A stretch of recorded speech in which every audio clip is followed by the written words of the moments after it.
35 থেকে 40 বছর বয়সী একটা লোক সেন্ট বেঞ্জামিন স্কুলের বাইরে থেকে একটা বাচ্চা মেয়েকে কিডন্যাপ করে।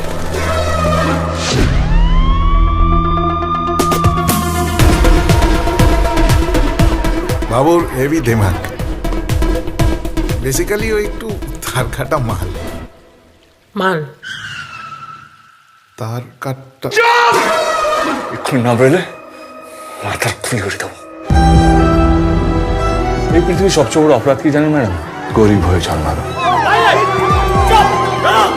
তোমরা আমাদের কথা ভাবো কোনদিন? আমরা ভূতের মতন তোমাদের চারপাশে ঘুরে বেড়াই, একটা মুখও মনে থাকে?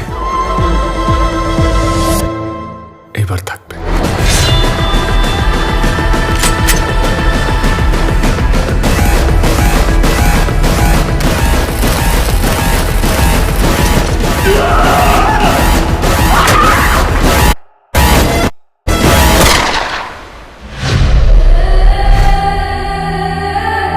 এবার আমরা কি করবো? এরা ফুল স্টপ।